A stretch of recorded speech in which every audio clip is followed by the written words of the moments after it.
ማፍራት ይሆናል። ያቱናሱና የኔ ዘር በሉ ተበልቶ አይቀርም በሉ እስቲ ኢየሱስ ጌታ። ስለዚህ ይስሐቅን ቆይ ሲለው ይስሐቅ ተነስቶ ዘርን ዘራ ይለናል። ከዛ 100 እጥፍ አጨደ። አንድ ሰው አሜን ይበል። ስንት እጥፍ? 100 እጥፍ። ማንም አጭዶ አያውቅም እስከዛ። ማንም ሰው ዘርቶ 100 እጥፍ የፈለገ ምርጥ ዘር መዘሪ አይታጨድ። በዛን ዘመን ደግሞ የተመረጠ የተከሸነ የሚባል ዘር የለም። አፋፍሰው ነው ያለ። ማዳበሪያ የለም ምን የለም። ግን እግዚአብሔር ቃሉን ማዳበሪያ ያደርጋል። አንድ ሰው አሜን ይበል።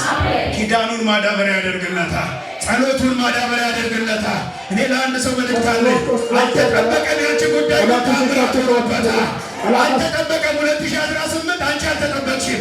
ለምስጋና የተጠበቁ ብዙዎች ናቸው። ለክብር የተጠበቁ ብዙዎች ናቸው። ነገር ግን ተገለበጠ። ምስጋና የሆነው አንቺ ቤት ነው። እልልታም የሆነው አንቺ ቤት ነው። ጉብኝትም የሆነው ከአንተ ቤት ነው። ያቱናሱና የኔ ቤት በሉ እስቲ ባይጠበቅም በሉ ታምራት ይሆናል። ኢየሱስ ጌታ። ዛሬ እርግጠኛ ነኝ ብዙ ሰዎች ነገራቸው ይለቀቅ። ኢየሱስ ጌታ። ይስሐቅ ዘራ 100 እጥፍ አጨደ። ደግሞም እንደዚህ ይላል ይስሐቅን በዛ ምድር ላይ በገና እስኪበለጥግ ድረስ እየበዛ ይበዛ ነበር። አንድ ሰው አሜን ይበል። ሰዎቹ ይጠሉታል፣ ሰዎች ይጠሉበታል፣ እሱ ይበለጽጋል። እሱ ነገሩ ይሰፋል፣ የእሱ ምንጭ ይለቀቃል፣ የእሱ በረከት ይለቀቃል። አንድ ሰው መልእክት አለኝ። ቀናተኛው እየተለመለመ ያለሽ እየቀኑ በሉ እስቲ፣ እየተበሳጩ በሉ እስቲ፣ የኔ ነገር በሏ ይጨምራል በሏ። በኢየሱስም ይጨምራል ነገርሽ፣ በኢየሱስም ይጨምራል በረከትሽ፣ በኢየሱስም ይጨምራል ከፍታሽ። ኢየሱስ ጌታ። ስለዚህ ይስሐቅ እየጨመረ ይበለጥግ ነበር፣ እየጨመረ ይበዛ ነበረ። እነዛ በዛ ምድር ያሉ ንጉሡ አቤሜሌክን ጨምሮ ሌሎቹም ቀኑበት ይላል። ለምን ሲባል ከኛ ይልቅ እየተባረከ ነው። አንድ ሰው አሜን። እኛ ብዙ እንነግዳለን፣ ብዙ እንሮጣለን፣ ብዙ እንትን እንላለን፣ ብዙ ዘመድ አለን፣ ብዙ እናውቀው ሰው አለ፣ ብዙ ባለ ሀብት አለ በእኛ ዙሪያ። የሚበለጥገው ግን እሱ ነው። ምንድን ነው ነገሩ ሲባል ኪዳን። አንድ ሰው ተስማምተው ኪዳን ነው ይበለኝ። ጨምሩና ኪዳን ነው በሉኝ። ከዚህ ቀን በኋላ ያንቺ ቤት እየጨመረ ይሄዳል። ይኸውልሽ ከተማው ላይ የሚታወቀው ሚሊዮነር ሜዳ ሊሆን ይችላል፣ ግን ደምቆ የሚታየው ያንቺ ቤት ይሆናል። ደምቆ የሚታየው ያንቺ በረከት ይሆናል። ደምቆ የሚታየው ያንቺ ጉብኝት ይሆናል። እጃችሁን አንሱና የሚደምቀው በሉ የኔ ነው በሉ። ለምን ካላችሁ በሉት፣ ለምን ካልክ በሉት፣ የኔ ጉዳይ በሉት፣ ኢየሱስ አለበት በሉት። የሚያደምቀው በሉት፣ የሚያበራው በሉት፣ ኢየሱስ ነው በሉት። በኢየሱስም ከዚህ ቀን በኋላ ነገርሽ መድመቅ ይጀምራል፣ መብራት ይጀምራል። እርግማን ከሕይወትሽ ላይ ተቆረጠ። ኦኬ ኢየሱስ ጌታ ነው። ቀኑበትና ከምድራችን ልቀቅልኛ። በገዛ ምድራችን በሀገራችን ላይ እኛ ላይ ምንድነው ሱፍ ምትቀያይርብን? ኢየሱስ ጌታ። ምንድነው የምትንደላቀቀው እዚህ ምድራችን ላይ? ምንድነው አንተ ዝም ብለህ በየዓመቱ የምታጭደው? የእኛ ማሳ ምን ስለሆነ ነው ዘር የማይሰጠው? ያንተ ምን ስለሆነ ነው የሚሰጠው? እኔ ማቀላችሁ ጉዳይ የለም። የኔን አምላክ አመለካችሁ ግን ይሆንላችኋል። ዘንድሮ እንደዚህ ነው የሚሆነው። በረከትሽ ምንድነው ሲባል የምታሳየው ጌታ። እንዴት ሆነ? እኛም ሞክረናል እኮ ይሄን ጉዳይ አልተሳካም። አንቺ እንዴት ተሳካልሽ? ጌታ ነሽ። አንድ ሰው አሜን ይበል። እኛ እኮ ሞክረናል። እኛም እኮ ይሄንን ነገር ሞከርነው። ይሄንን ጉዳይ እኛም ጣርን እኮ። እንዴት ተሳካ ያንቺ? የኔ ከጌታ ጋር ነው የሞከርኩት። ብቻዬን የሞከርኩት ነገር የለም። ብቻዬን የጀመርኩት ነገር የለም። ያስጀመረኝ ኢየሱስ ይባላል። ያስጀመረኝ እግዚአብሔር ይባላል። እሱ ነው ነገሬን ያስቀጠለው። የአንድ ሰው የምስራች አለ። ብቻሽን አይደለሽም። እጃችሁን አንሱና እኔ ብቻዬን አይደለሁም። ድገሙና ብቻዬን አይደለሁም።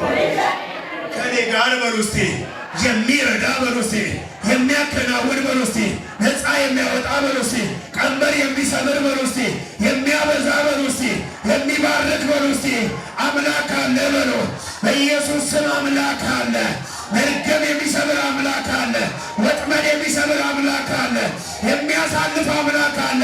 2018 በርተሽ ትቀጥያለሽ። ኢየሱስ ጌታ። ለቹናሱ ነው 2018 በሉ የኔ ነው በሉ። የኔ የሆነልኝ አላለ። ዘመኑ ያንቺ ይሆናል። አመቱ ያንቺ ይሆናል። በኢየሱስም አመቱን ገዝተሽ ትቀጥያለሽ። አመቱን ወርሰሽ ትቀጥያለሽ። ጨለማ ከቤትሽ ላይ ወደቀ። ወደቀ በሉ አካል ጌታ ነው። ይስሐቅ ላይ ቀኑበትና አሳደዱት።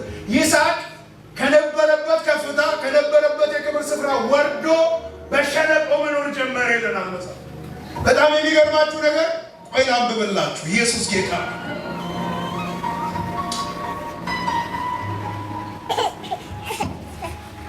እሺ ቁጥር 16 አቤሜሌክ ይስሐቅን ከኛ ተለይተህ ሂድ ከኛም ይልቅ እጅግ በርትተሃልና አለው። ይስሐቅም ከዚያ ሄደ፣ በጌራራ ሸለቆ ሰፍሮ በዚያ ተቀመጠ ይላል። ቤት ሸለቆ፣ በጌራራ ሸለቆ። እስቲ በጌራራ ሸለቆ በሉ። ሸለቆ ማለት ዝቅ ያለ ስፍራ፣ ለምንም የማይመች ስፍራ፣ ለመዝራት የማይመች ስፍራ፣ ለበረከት የማይመች ስፍራ ነው። ወደ ናቁት ስፍራ ገፍተው በቃ እዛ ተቀመጥ አሉት። እዛም ሲገባ ግን እግዚአብሔር ከሱ ጋር አለ። አንድ ሰው አሜን ይበል ባካችሁ። እነሱ የናቁት ምድር ላይ እግዚአብሔር ከአንቺ ጋር ይሆናል። ይኸውልሽ የረፉሽ ሰዎች በናቁት ምድር ላይ አንቺ ትከብሪያለሽ። የሚገርማችሁ ነገር ጌራራ ሸለቆ ሲገባ ገፍተውታል። አባቱ እዛ ምድር ላይ ኖሯል። እዛ ሸለቆ ተገፍቶ ኖሯል አባቱ እና ሲኖር ግን አባቱ የቆፈራቸው ጉድጓዶች ነበሩና አሁን ለምን እኔ ከነሱ ጋር ከምጨቃጨቅ ምንጭ አልፈልግም ማለት ዛሬ ምንጭ ያገኛል። አንድ ሰው አሜን ይበልስ። ምንጭ ያገኝሻል። የበረከት ምንጭ ያገኝሻል። የከፍታ ምንጭ ያገኝሻል። የክብር ምንጭ ያገኝሻል።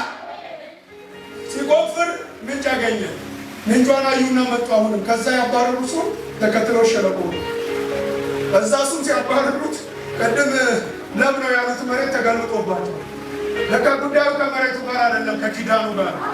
አንድ ሰው አሜን ይበል ባካችሁ። ለካ ከይስሐቅ ጋር ነው ጉዳዩ ያለው። ለካ በረከቱ ያለው ከይስሐቅ ጋር ነው። ዛሬ በረከቱ ከአንቺ ጋር ይሆናል። ከያችው መሬት ጋር አይሆንም። ከረገችው ምድር ጋር አይሆንም። ኪዳኑ ግን ከአንቺ ጋር ይቀጥላል። እዚህ ጋር ሲገቡሽ እዛም ከአንቺ ጋር ይቀጥላል። ሸለቆ ሲገባ እግዚአብሔር ከሱ ጋር ነበር። ሲቆፍር ምንጭ ወጣ። ከዛ መጡና ይሄ የኛ ምንጭ ነው አሉት። የእናንተ አላቸው። በጣም ትጋቱ ይገርመኛል። ለፍቶ ቆፍሮ ያወጣው ጉድጓዱ መከራከር ይችላል። ከዛ የእናንተ ነው ተወላቸውና አልፍ ብሎ ቆፈረ ይላል። ዛሬ አንድ ሰው እልፍ ማለት ይሆንለታል። ወደ ሌላ ምንጭ እልፍ ማለት ይሆናል። ወደ ሌላ ክብር እልፍ ማለት ይሆናል። ወደ ሌላ በረከት እልፍ ማለት ይሆናል። የተከራከሩበትን ተይላቸው። ሌላ ምንጭ ያገኝሻል። ተቆልፍ አለ። ከዛ ሲሄድ አሁንም አልፎ ሲቆፍር እንደገና ምንጭ ፈለገለት። አሁንም መጡበት። የኛ የመጀመሪያውን ኤሴ ቃላት የተጣላውብሽ ማለት አንድ ሰው ምን ያልኩብሽ? የተጣላውብሽ አንቺ ስም ሰጥቼሻለሁ። ተቀበል። ስም ያወጣል ደግሞ ጌታ ይባርክ። ስም ሲያወጣ ጌታ ይባርክ። ምልክት መታሰቢያ የሆነ እዚህ ጋር ጥላለ የተጣላውብሽ አለ። ከዛ ሁለተኛውን ሲቆፍር አሁንም መጥተው ሲከራከሩት ሰጥና አላት። የተከራከርኩብሽ ኢየሱስ ጌታ። ከዛ ሶስተኛውን አለፍ ብሎ ተራራ ስር ሄዶ ምን አለት ላይ ቆፈረ ይላል። ምንጭ ፈለገ። ሲያዩ ሰዎቹ ግራ ተጋቡ። ይሄ ሰውዬ የሚቆም አይደለም። አንድ ሰው አሜን ይላል። እዚህ ቀን ጀምሮ ጠላቶቻችሁ ግራ ይጋባሉ። ከሳሾቻችሁ ግራ ይጋባሉ። እናቆመዋለን ያሉ ግራ ይጋባሉ። ትቆሚያለሽ ያለ ግራ ይጋባ። ትሽናችና የኔ ነገር በሉ እስቲ የሚቆም አይደለም በሉ እስቲ ያስጀመረኝ በሉ ያስቀጥለኛል። በኢየሱስም ለአምስት ሰዎች የምስራች አለ። አሁን ከዚህ ማለዳ ጀምሮ ነገርሽ እንደማይቆም አውቀው ተስፋ ቆርጠው ካንቺ ተለዩ። ጠላቶችሽ ተለዩ። ከሳሾችሽ ተለዩ። በኢየሱስ ስም ተለዩሽ። ተለየኝ በሉ አካል ኢየሱስ ጌታ ነው። ከዛ ስጥና ብሏት ሄደ። ሶስተኛ ሲቆፍር ክርክር የለም። ሲጠብቅ አይመጡም። ሲጠብቅ አይመጡም። ስም አወጣት ሲያቅበት ይሄ ክርክር የለው ሮቦት ይባላል። አንድ ሰው አሜን ይበልስ። ማለት ሲሉት ምን ማለት ነው? ሮቦት ሲሉት እግዚአብሔር አሰፋለ። በምድር ላይ ገና እንበዛለን። ትንቢተኛ ነው ይሄ ስሙ ራሱ ትንቢታዊ ስም። አንድ ሰው አሜን ይበል። ሮቦት የሚለው ስም ትንቢታዊ ስም ታውቃላችሁ። ትርጉሙ ምንድን ነው የሚለው መሰላል? እግዚአብሔር አሰፋልን። ከዛ በምድር ላይ እንበዛለን። አሁን ሰፍተን ቆመናል አይደለም፣ ገና እንቀጥላለን። ገና ነገሬ ይበዛል። ገና ምንጬ ይበዛል። ገና ታሪክ ይቀየራል። ለአንድ ሰው የምስራች አለ። ዛሬ ስም ያለው በረከት ያገኝሻል። እጃችሁን አንሱና ስም ያለው በረከት በሉ። ቤቴን በሉ፣ ትውልዴን በሉ፣ ያገኛል በሉ።